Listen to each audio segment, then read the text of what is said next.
सत श्री अकाल दोस्तों, मैं नवीन सेठी लैके हाजिर हाँ खास खबर। अज असीं गल करन जा रहे हैं शहरी चोणां दी, जिन्हां दा बिगुल बज चुकिया है। इस खास प्रोग्राम 'च असीं तुहानूं दिखावांगे चोणां वाले शहर की सूरत हालत, मौजूदा चोण समीकरण ते किहो जी है स्थानक सरकार की सियासत।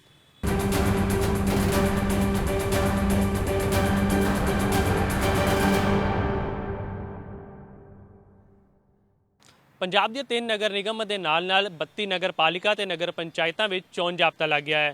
17 दसंबर का दिन तय है जो सारी पार्टियां की प्रीख्या भी होगी तो नतीजे भी आउणगे। होर की कुछ खास रहेगा इन्हां चोणां विच, आओ देखो साडी एक खास रिपोर्ट।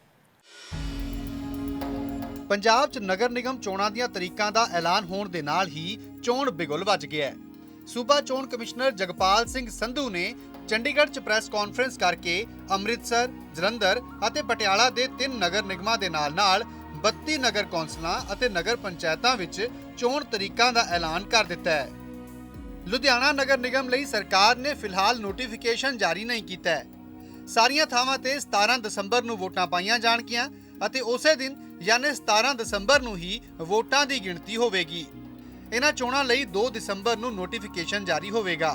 6 दसंबर नामजदगियां दी आखिरी तरीक होएगी, जबकि 7 दसंबर नूं नामजदगियां दी जांच होवेगी ते 8 दसंबर तक नां वापस लए जा सकणगे।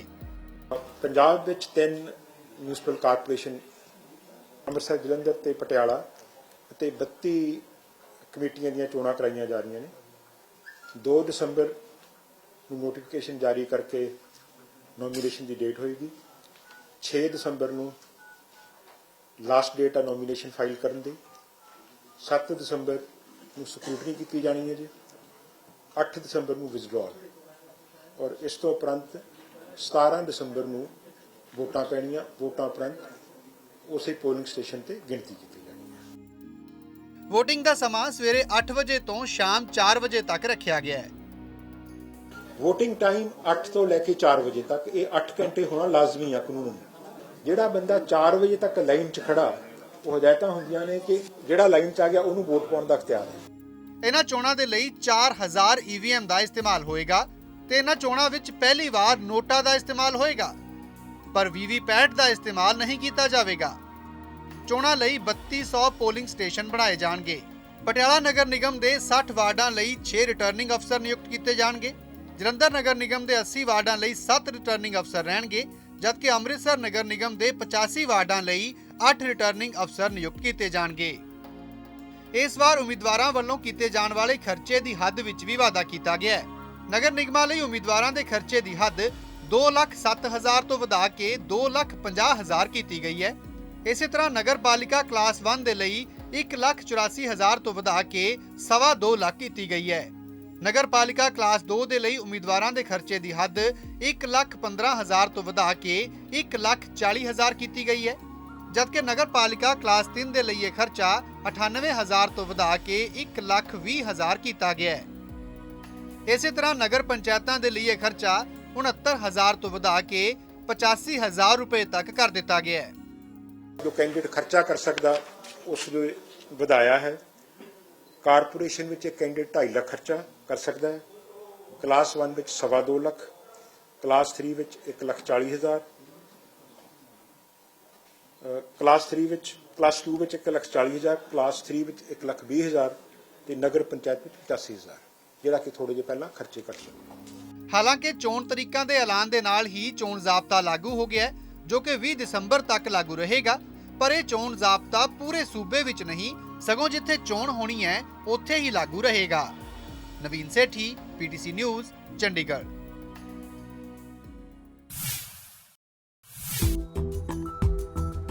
ਸ਼ਹਿਰਾਂ ਦੇ ਵਾਧੇ ਆਕਾਰ ਅਤੇ ਆਬਾਦੀ ਨੂੰ ਵੇਖਦਿਆਂ ਇੱਕ ਸਥਾਨਕ ਗਵਰਨਿੰਗ ਬਾਡੀ ਦੀ ਲੋੜ ਬਹੁਤ ਅਹਿਮ ਹੋ ਜਾਂਦੀ ਹੈ।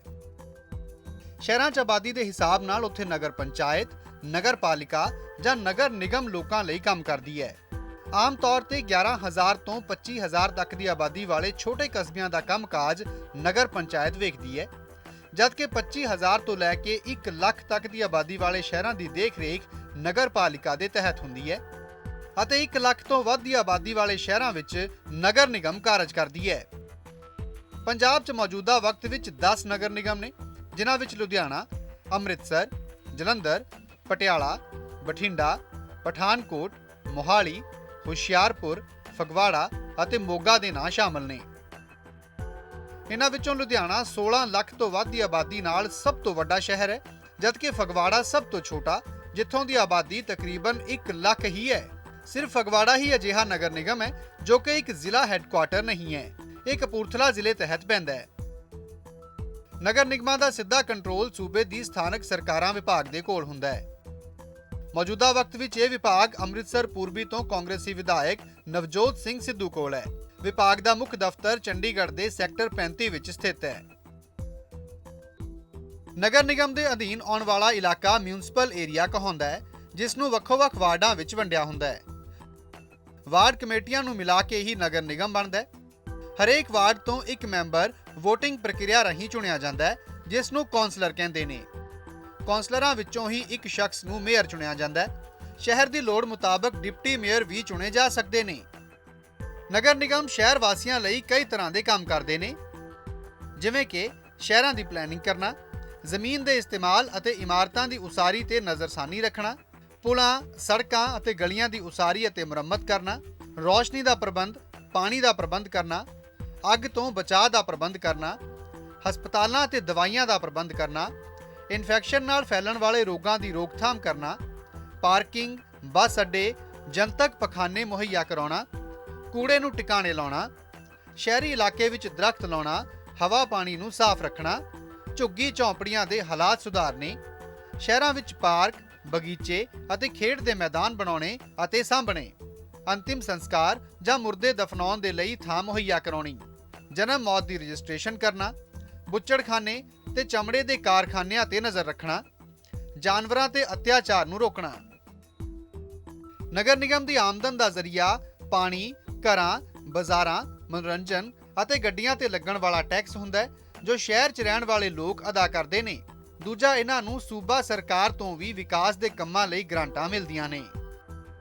Bureau report, PTC news. ਵਕਤ ਇੱਕ ਛੋਟੇ ਜਿਹੇ ਬ੍ਰੇਕ ਦਾ ਹੈ। ਸਾਡੀ ਖਾਸ ਪੇਸ਼ਕਸ਼ ਅੱਗੇ ਵੀ ਜਾਰੀ ਹੈ।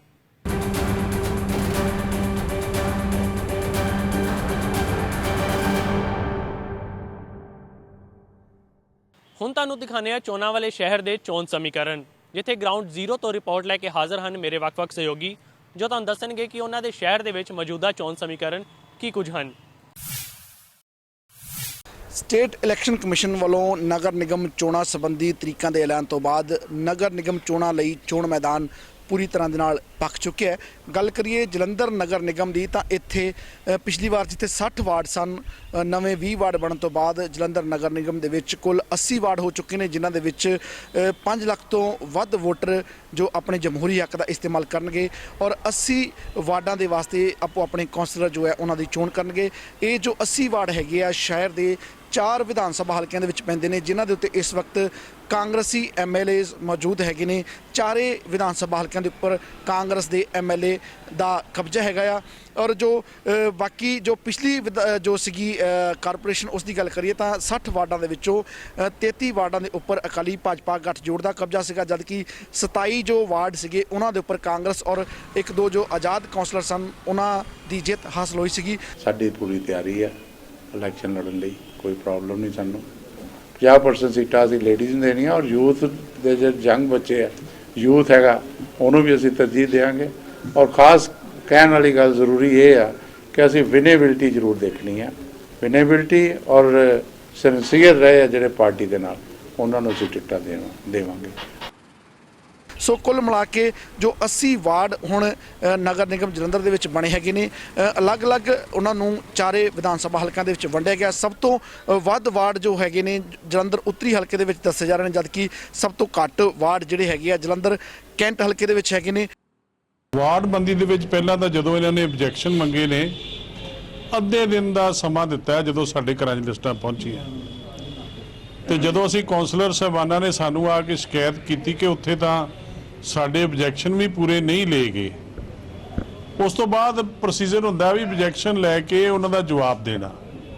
ਤੇ ਜਿਹੜੀ ਵਾਰਡਬੰਦੀ ਬਣਾਈ ਹੈ, ਪਹਿਲਾਂ ਜਿਹੜੀਆਂ ਲਿਸਟਾਂ ਇਸ਼ੂ ਕੀਤੀਆਂ ਉਹਨਾਂ ਦੀ ਗਿਣਤੀ ਸ਼ੋ ਨਹੀਂ ਕੀਤੀ। ਹੁਣ ਅਸੀਂ ਗਿਣਤੀ ਵੇਖੀਏ, ਕਿਸੇ 'ਚ 2200 ਤੇ ਕਿਸੇ 'ਚ 13000।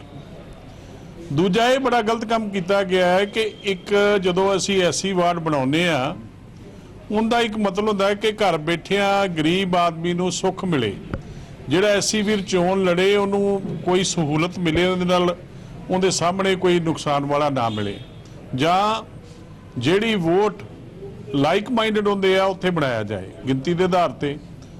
ਪਰ ਲੇਕਿਨ ਇਹਨਾਂ ਨੇ 5-5 ਥਾਂ ਤੇ ਇੱਕ ਪਿੰਡ ਨੂੰ ਵੰਡਿਆ, 5-5 ਥਾਂ ਤੇ ਇੱਕ ਨਗਰ ਨੂੰ ਵੰਡਿਆ, ਤੇ ਕੀਤਾ ਕਿ ਇਹ 80 ਵੀਰ ਵਾਸਤੇ ਵਾਰਡ ਬਣਾਇਆ ਤੇ ਉਹਦੇ ਵਿੱਚ ਆ ਕੇ ਉਹਦੀ ਗਿਣਤੀ ਨਾਲੋਂ ਵੱਧ ਵੋਟ ਦੂਜੇ ਨਗਰ ਦੀ, ਉਹਦਾ ਪਿੰਡ ਵੱਡਾ ਹੈ, ਜਿਵੇਂ ਮੰਨ ਲਓ ਮੈਂ ਕਹਿ ਸਕਦਾ ਕਿ ਖੁਰਲਾ ਕਿੰਗਰਾ ਦੇ ਵਿੱਚ 3000 ਵੋਟ ਆ, ਉਹਨੂੰ 4 ਥਾਂ ਤੇ ਵੰਡ ਦਿੱਤਾ ਤੇ ਗੁਰੂ ਤੇਗ ਬਹਾਦਰ ਨਗਰ ਦੀ 3000 ਵੋਟ ਪਾਤੀ ਹੈ। ਮਗੇ ਉਹ ਪਾਤੀ ਜਨਰਲ ਵੀਰਾਂ ਦੀ। ਵੇਖੋ ਜਨਰਲ ਪਰਿਵਾਰ ਨੇ ਕੰਮ ਲੈਣ ਜਾਣਾ, ਉਹ ਖੁਰਲੇ ਕਿੰਗਰੇ ਜਾਵੇ। ਐਸੀ ਪਰਿਵਾਰ ਦਾ ਜੇ ਜੀ ਕੰਮ ਲੈਣ ਆਉਂਦਾ ਤੇ ਉਹ ਕਿਹੜੇ ਤਰੀਕੇ ਨਾਲ ਚੋਣ ਲੜੇਗਾ? ਇਹ ਨਿਰਾ ਸਾਡੇ ਵਾਸਤੇ ਨਹੀਂ, ਇਹ ਕਾਂਗਰਸ ਨੇ ਆਪਣੇ ਵਾਸਤੇ ਵੀ ਪਬਲਿਕ ਦੇ ਨਾਲ ਧੱਕਾ ਕੀਤਾ, ਇੱਕ ਤਾਕਤ ਦਿਖਾਈ ਹੈ ਕਿ ਸਰਕਾਰਾਂ ਬੇਤੁਕੇ ਕੰਮ ਵੀ ਕਰਦੀਆਂ ਨੇ। ਤੇ ਅੱਜ ਮੈਨੂੰ ਪਤਾ ਲੱਗਾ, ਹੁਣੇ ਕੌਂਸਲਰ ਸਾਹਿਬਾਨ ਦੱਸ ਰਹੇ ਸੀਗੇ ਜਿਹੜੇ ਸਾਡੇ ਪਹਿਲੇ ਨੇ, ਉਹ ਕਹਿੰਦੇ ਕਿ ਅੱਜ ਨਕਸ਼ਿਆਂ ਦੇ ਵਿੱਚ ਨਵੇਂ ਸਿਰਿਓਂ ਫਿਰ ਲੀਕਾਂ ਮਾਰਨ ਦੇ ਨੇ ਚੇਂਜ। ਮੇਰੇ ਕਹਿਣ ਦਾ ਮਸਲਾ ਹੈ ਕਿ ਇਹ ਧੋਖੇ ਨਾਲ ਇਲੈਕਸ਼ਨਾਂ ਨਹੀਂ ਹੋਣੀਆਂ ਚਾਹੀਦੀਆਂ, ਇਹ ਸਾਜ਼ਿਸ਼।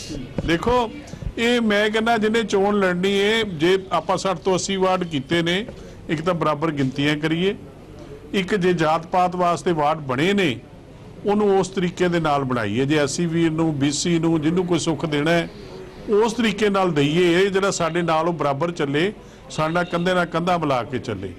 ਪਰ ਲੇਕਿਨ ਇਹਨਾਂ ਨੂੰ ਵਿੱਚੋਂ ਸਤਾਉਂਦਾ ਹੈ ਕਿਉਂਕਿ ਕੈਪਟਨ ਸਾਹਿਬ ਕੋਲ ਇਹਨਾਂ ਦੇ 5 MLA ਜਲੰਧਰ ਵਾਲੇ ਹੀ ਗਏ ਸੀ, ਪਰ ਲੇਕਿਨ ਮੈਂ ਸਮਝਦਾ ਕਿ ਕੋਈ ਇਹਨਾਂ ਦਾ ਤਰੀਕਾ ਠੀਕ ਨਹੀਂ, ਇਹ ਤਰੀਕਾ ਗਲਤ ਆ, ਮੈਂ ਇਹਦੀ ਨਿੰਦਿਆ ਕਰਦਾ। ਪਰ ਲੇਕਿਨ ਅਸੀਂ ਤਿਆਰ ਆ, ਜਿਸ ਤਰੀਕੇ ਨਾਲ ਵੀ ਇਲੈਕਸ਼ਨ ਲੜਨਗੇ ਉਸ ਤਰੀਕੇ ਨਾਲ ਅਸੀਂ ਇਲੈਕਸ਼ਨ ਲੜਾਂਗੇ। ਪਰ ਮੈਂ ਇਸ ਗੱਲ ਦੀ ਨਿੰਦਿਆ ਕਰਦਾ ਕਿ ਜਦੋਂ ਸਾਡੇ ਰਾਜ ਭਾਗ ਦੇ ਵਿੱਚ ਸਾਰੇ ਡਿਵੈਲਪਮੈਂਟ ਦੇ ਕੰਮ ਚੱਲ ਰਹੇ ਸੀ, ਉਹਨਾਂ ਡਿਵੈਲਪਮੈਂਟ ਦੇ ਕੰਮਾਂ ਨੂੰ ਰੋਕ ਕੇ ਇਹਨਾਂ ਨੇ ਅੱਜ ਤੱਕ ਨਹੀਂ ਹੋਣ ਦਿੱਤਾ, ਤੇ ਜੇ ਹੁਣ ਕਰਵਾਉਣੇ ਸ਼ੁਰੂ ਕੀਤੇ ਸੀ ਤੇ ਫਿਰ ਰੁਕੇ। ਪਾਲਿਸੀ ਮੈਟਰ ਠੀਕ ਨਹੀਂ, ਪਬਲਿਕ ਨਾਲ ਅਨਿਆਏ ਆ, ਪਬਲਿਕ ਇਹਨਾਂ ਨੂੰ ਬਖਸ਼ੇਗੀ ਨਹੀਂ। ਅਸੀਂ ਬਹੁਤ ਵਧੀਆ ਤਰੀਕੇ ਨਾਲ ਇਹ ਚੋਣਾਂ ਲੜਾਂਗੇ।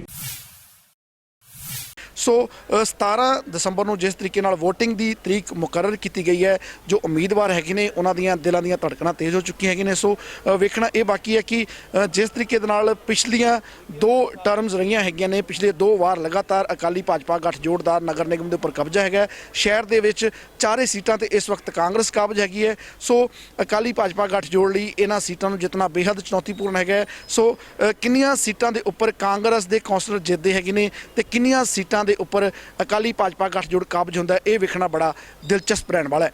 ਕੈਮਰਾ ਪਰਸਨ ਜਗਰੂਪ ਦੇ ਨਾਲ ਪਤਰਸ ਮਸੀਹ, PTC ਨਿਊਜ਼ ਜਲੰਧਰ।